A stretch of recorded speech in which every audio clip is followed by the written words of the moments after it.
We have this nice family experience. Solomon and Ariella, they are not really tracking what's happening in the family. We had to go through COVID, and it sort of prepped them for this separation that's happening, show them the pictures and stuff like that, because that's going to create the question, where are my siblings? Why aren't they seeing me? Oh, what a heartwarming family moment. This must be for your other 12 kids.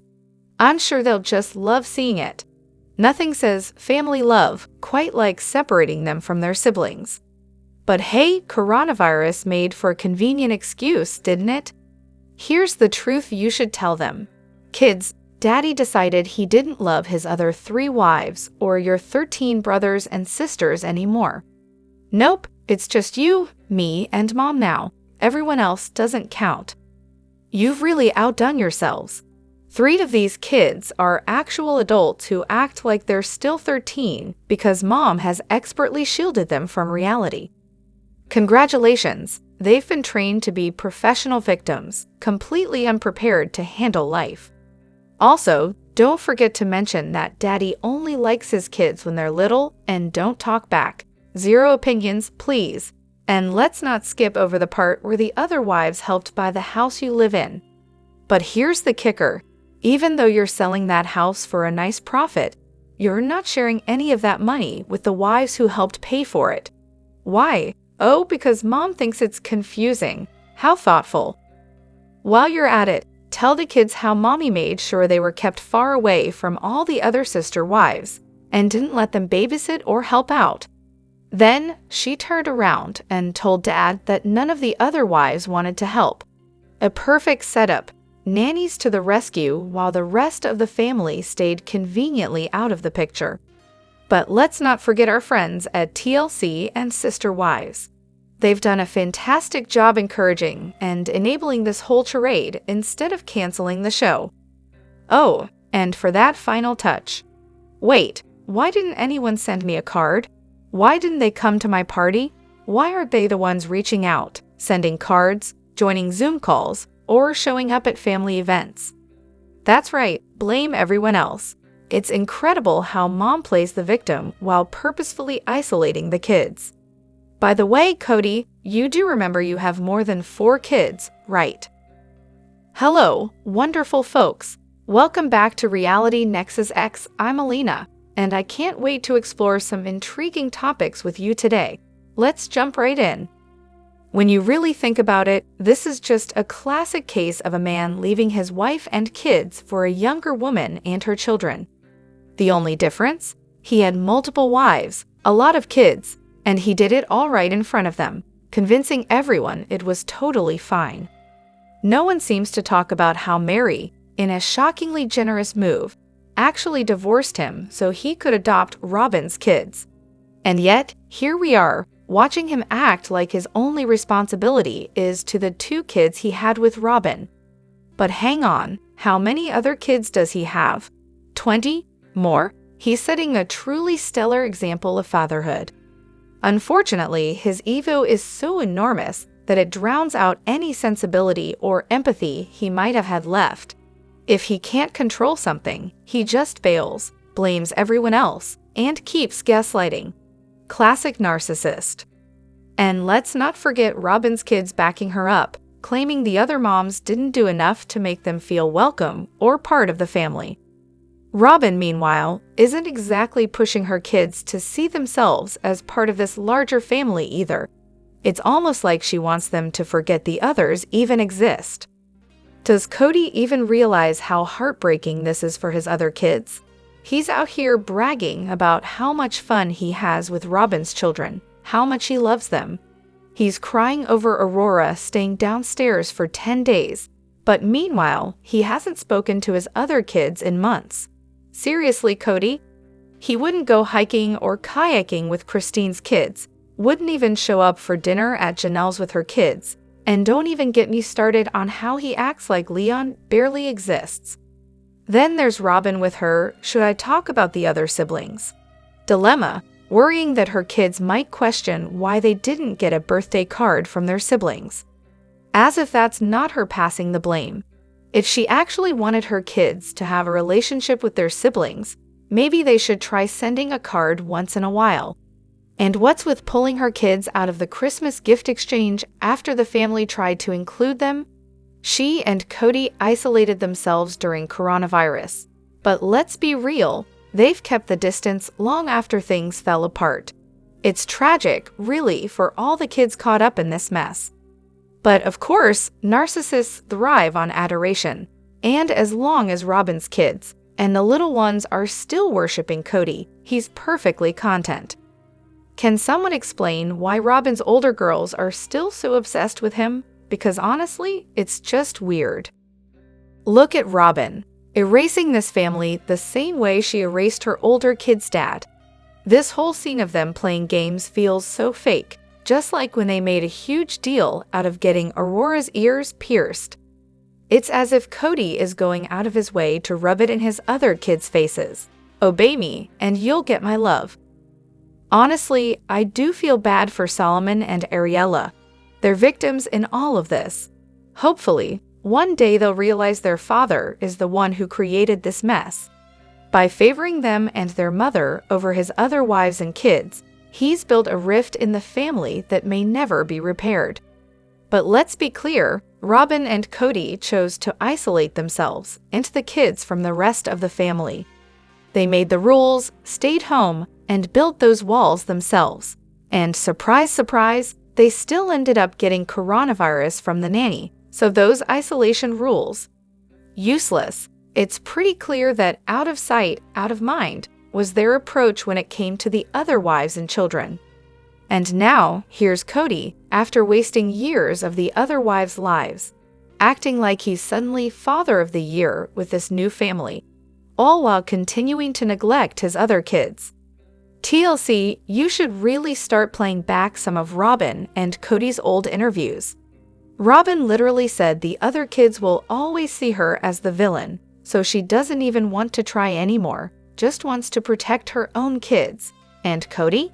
He called the rest of his children jerks and said he wanted nothing to do with them. It's getting harder for them to keep up with their own lies. Because here's the thing, actions speak louder than words. They can say they want things to be one way, but everything they do shows they want the complete opposite. As with everything in the Brown family, Kody's approach to choosing his wives required almost zero effort or thought. Take Meri, for example. She was shy, not exactly beating off a crowd of suitors. Kody saw an easy target, turned on the charm just a little, and boom, she agreed. No heavy lifting required. Now, let's clear up another myth. Kody didn't marry Janelle because of constant fights with Meri. In fact, Janelle herself said she felt awkward around them because of all the PDA they showered on each other after she joined the family. So no, that wasn't the reason. Janelle was Meri's ex-sister-in-law and a casual family friend. Sure, she found Kody charming and made it known, but nothing much happened until Janelle had a vision from God that she should marry him. And there you go, no wooing required, no effort on Kody's part. Janelle proposed, and Kody just sat back and accepted. Could it have been any easier? Of course, Kody didn't bother telling Meri about his plans to marry Janelle until the last minute, because why would he? He knew full well these two women weren't exactly a perfect match. One was neat and organized, the other left dishes in the sink. One got jealous when Kody showed affection, leading to petty fights. Obviously, this was going to end well, right? So bringing in a third wife to ease the tension, totally believable. And again, Kody picked someone with minimal effort required, Christine. She had openly admired him, was 20 years old, still unpicked, and Kody was her first boyfriend. How hard was it to get her on board? Not very. In my opinion, Kody's biggest mistake was marrying Janelle, not because of who she is, but because she and Meri were just too different to ever make good sister wives. And then, sneaking around about the courtship didn't exactly help matters. It was a disaster from the start. But Kody's bad decisions didn't stop there. He married Christine while Meri and Janelle were already struggling. Then 15 years later, when they could barely pay the bills and feed the kids they had, he added Robyn to the mix. The other wives raised valid concerns, but of course, Kody didn't listen.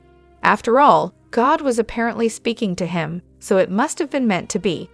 Kody just did whatever he wanted and left the wives to deal with the fallout themselves. Why? Because that's what polygamy is all about, right? Women are so jealous and petty that they need polygamy to teach them how to keep sweet. Disgusting. In the latest sneak peek, Robyn claims she doesn't know whether to mention the OG-13 to Solomon and Ariella, or just leave it when they ask if their older siblings are ever coming around. What she should be saying is pretty simple. They're all adults now. They live all over the place, have jobs, school, and kids of their own. That's why they're not around. But no, they've got to turn it into some unnecessary drama. And let's be real, with the tiny amount of leave and PTO people get in the US, what do they expect? This whole thing is so stupid. They're making drama out of nothing, and it's going to mess with Solomon and Ariella as they grow up, leaving them with some serious inferiority complexes. In a recent episode, Christine revealed that when Aspen was just 10 years old, she was not only responsible for herself, but also managing the household, feeding her 4 younger siblings, and tucking them in at night. Let's break that down. Mykelti would have been 9, Peyton 7, Gwen 4, and Isabel only 2. Most adults can barely handle that level of responsibility, yet there was 10-year-old Aspen doing it all. Now compare that to Robyn's youngest kids. Saul is currently 12 and Ari is 9. Saul is 2 years older than Aspen was when she was running a household of 5 kids, yet Saul and Ari are treated like fragile little angels. Ari only got rid of her pacifier a few years ago, while Aspen was out there holding everything together. If this doesn't scream ridiculous double standards, I don't know what does. And let's not forget when Robyn refused to let Kody go to Isabel's major surgery during coronavirus because Saul and Ari couldn't be without their dad for more than 3 days. Saul, at that point, was the exact same age Aspen was when she was managing 4 younger kids on her own. But apparently, Saul and Ari couldn't handle a few days without daddy. It's sickening that Kody neglected his other families to the point where his own children, like Aspen and Logan, had to step up and take on parental responsibilities at such a young age. Aspen was 10, and Logan was only 14, both forced into roles no child should have to fill. Kody continues to reveal just how selfish and vile he is as a father, constantly patting himself on the back for being so involved with Ari and Saul, while conveniently ignoring the fact that Robyn had a full-time nanny from the moment she latched onto Kody, despite only having 3 kids at the time. Her older children were never made responsible for the younger ones, unlike Aspen and Logan, who had to co-parent alongside their mothers due to Kody's neglect and abandonment.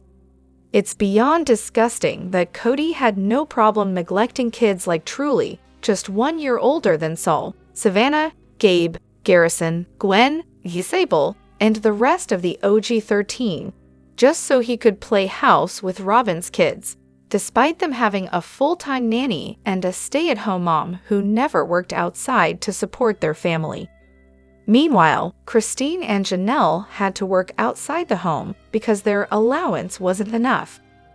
But somehow, Robyn's budget allowed for an 11-day honeymoon, a full-time nanny, and a larger home than the other wives, who had been working and contributing to the family for decades. Amazing how that works, right? Even more infuriating is how Robyn's kids are coddled and kept at home, while Christine and Janelle's children were practically pushed out the door at 18. Mykelti and Aspen were shown working 3 jobs while in college to pay for their rent and living expenses, but Aurora and Brianna, still living at home, not working 3 jobs to survive like the OG kids did. And then there's Kody, who practically wept like a baby when taking 18-year-old Aurora to get her ears pierced, walking her into the store like she was an 8-year-old child. Contrast that with how he treated Christine during Truly's birth. He spent more time chatting with the doctor about Meri's fertility problems and his other wives than supporting Christine. At one point, he was huddled over his phone and even left the hospital to go hang out with Robyn. But when Robyn was in labor, he never left her side, ever the supportive husband, of course. Let's not even get started on the Christmas gift double standards. Robyn's kids were showered with thousands of dollars worth of presents, while the OG 13? They were lucky to get a few presents, probably bought last minute, if anything at all. Oh, the whiny noodle man baby strikes again, doesn't he? Spitting out self-centered nonsense like it's his personal brand. What really blows my mind is that he genuinely seems to think we're all as clueless as he is. Like, dude, we've been here watching all the contradictions you keep spewing from that tentacle-covered face of yours. So let's dive into everyone's favorite pastime, calling out Sir Lies-a-Lot on the endless contradictions he conveniently avoids being held accountable for in the tell-alls. I'll go first. Last episode, he and Robyn, aka his favorite tear dispenser, were talking about how they made a choice about their current life situation. Oh, hold on a sec. Haven't we been subjected to an entire season of you whining that the 3 OG wives, and some of your own kids, mind you, left you, and there was nothing you could do about it? So which is it, man, choice or no choice? And while we're at it, can we talk about how he was trashing Meri, saying she wasn't interesting to him? I mean, sure, that's subjective or whatever, but I would have loved a quick cut to Robyn sitting at home with her one expression, deadpan and miserable, leaving the house only to change up the scenery for a fresh crying session. I mean, what exactly makes her more interesting? Certainly not work, since we all know that's a foreign concept to her. But hey, maybe he just has a kink for women who cry nonstop. It's the only thing that makes sense at this point. Anyone else got a favorite contradiction they want to throw into the mix? Okay, let's break this down because Aurora is onto something big here. Robyn's kids feeling out of place is totally valid. I mean, even in the best case scenario, having new siblings who outnumber you is tough. But throw Robyn's timid kids into a chaotic environment filled with the loud, rowdy pack of kids from the original group. It's like being tossed into a Lord of the Flies situation. I get it. I grew up in a similar chaotic setup. And let's not forget that even Mykelti, Gwen, and Leon have voiced how challenging their childhood was. It's clear there was an unchecked issue with Peyton, who seemed to revel in tormenting his siblings.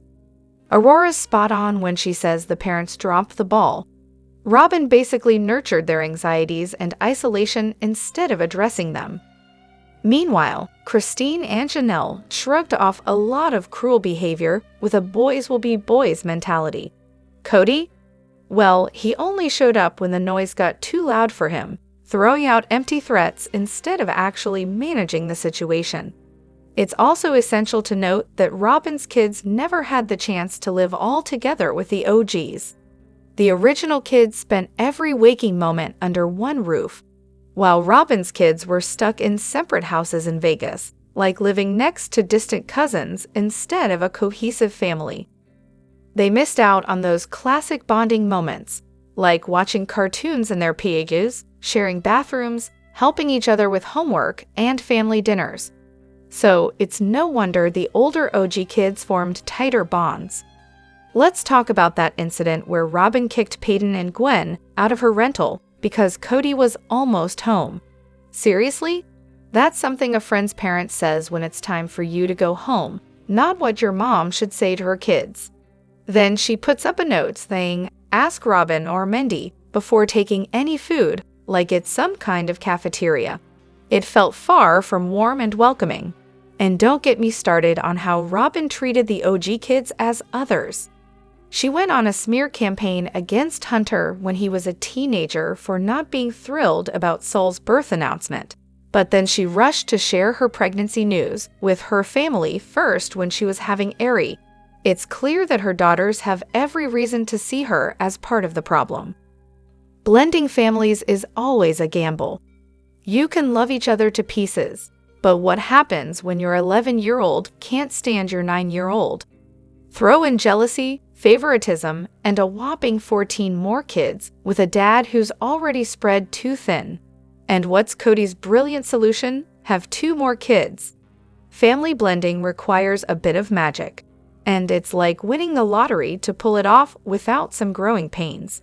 But let's be real, Kody probably views this whole situation as a woman's problem, something to leave off his plate. Here's the kicker. When Aurora says the parents failed, she doesn't include Kody and Robyn in that failure. The ones who should have taken the most responsibility for making this family dynamic work are precisely those 2. I'm not saying it's solely their fault, but a significant portion of this mess falls squarely on Kody and Robyn. Ah, the catfish saga, definitely one of the wildest twists in this whole series. So let's unpack this, because coronavirus brain or not, it's a tangled mess worth diving into. Meri's trust issues with Robyn definitely stem from her past experiences with that catfish. In Season 9's Tell-All, she drops a bombshell, claiming she can't trust Robyn because someone in her circle was connected to the catfish. This is where it gets juicy. The friend in question is Kendra, who popped up in Season 6 during that dress shopping episode for the commitment ceremony. Remember how Kendra basically made sure Robyn had all the spotlight? Classic Robyn move, right? Now, Kendra vouched for the catfish, Sam, claiming he was a real person. It's a bit ironic considering how she had a habit of stirring the pot online, even accusing Meri of having a real affair while she was at it. So you can see why Meri might be suspicious, especially when you consider that Kendra seemed to have a bit too much interest in Meri's business. Here's where it gets speculative. Many fans, including myself, think Robyn might have had a hand in this whole situation. It's almost too coincidental that Kendra, Robyn's friend, was involved with someone who knew intimate details about Meri, details that only someone closely observing her would know. This raises a lot of red flags, suggesting that Robyn might have orchestrated this in some way or at least turned a blind eye to Kendra's involvement. As for Meri's reflections during the tell-all, it's hard to separate what's genuine from what's backpedaling or spinning the narrative to save face. Meri has a tendency to rationalize her actions, especially after everything that went down with the catfish. It's a classic case of trying to reclaim some control over a situation that spiraled out of her grasp. So, in a nutshell, Meri's mistrust of Robyn is rooted in real experiences, but it's layered with a lot of emotions and attempts at self-justification. And given how convoluted everything gets in the Brown family, it's hard to say what's the whole truth versus what's merely a side effect of the chaos they all live in. Oh, the food allergies of Kody are definitely a topic of interest, aren't they? It seems like he has crafted a whole culinary profile over the last few seasons, and it raises more than a few eyebrows. First off, you're right about the gluten-free trend. It's almost like he decided to jump on the gluten-free bandwagon, but conveniently makes exceptions when it suits him, like with those crepes. And then there was that infamous tantrum over pork, which had everyone wondering if there was an actual reason behind it, or if he was just throwing a fit because he didn't get his way. Janelle's comments in the latest episode also sparked curiosity about his selective eating habits. So, aside from pork and this very convenient gluten exclusion, I can't recall any major food allergies that he's openly claimed. There was that cringeworthy moment when he was searching for nut milk in Alaska, which felt a bit pretentious. It's like he's trying to curate a health-conscious persona, but it often comes off as more of a food snobbery than genuine dietary needs. Honestly, I can't shake the feeling that he uses these allergies as a way to avoid going to the other homes, where he might not find the food up to his high standards. It's a perfect excuse to limit his time with the other wives and kids. And let's not forget Robyn. She's also hopping on the gluten-free train. Remember when she shared that post about Aurora making her a gluten-free, sugar-free cake for her birthday? It seems like this whole gluten and sugar-free lifestyle is becoming a family affair. but I can't help but wonder if it's less about actual health concerns and more about keeping up with some sort of image. In the end, it's all very curious and makes you wonder what's really driving these dietary choices. Is it health or just a convenient excuse to avoid family dynamics? Sister Wives star Robyn Brown as a mother-in-law. Yikes. That sounds like a recipe for family drama straight out of a horror movie. Honestly, would you rather have her as your MIL or suffer through 24 hours of food poisoning every weekend for the rest of your life? It's a tough choice, but I think I might lean toward the food poisoning. I'd at least get some peace and quiet afterwards. It's almost comical to think about how Robyn would handle her future daughters-in-law or sisters-in-law. I mean, could you imagine her as a toxic figure in their lives, turning everything into a power struggle? She'd probably be the kind of mother-in-law who makes passive-aggressive comments about how much better things were when it was just her and Kody. Let's hope she ends up with someone just like her, a real victim who can somehow poison everything around them. And the whole dynamic when the kids start their own families, that's going to be a nightmare. Can you picture the awkward family gatherings when the kids have to split time between Robyn's house and their in-laws? What's the plan there? Are they going to tell the kids that if they spend time with their other families, they're no longer part of the Robyn family? It's just bizarre. This is what happens when kids grow up. They start their own lives and branch out. It's totally normal. But in Robyn's world, it seems like it might trigger some major drama and insecurity. Here's hoping the next generation has the sense to set healthy boundaries and not get sucked into that toxic dynamic. I'd love to hear your thoughts in the comments below. Do you agree or disagree? If you enjoyed this video, please like it, subscribe, and hit the notification bell for updates. Your feedback means a lot, and I can't wait to see you in the next video. Thank you.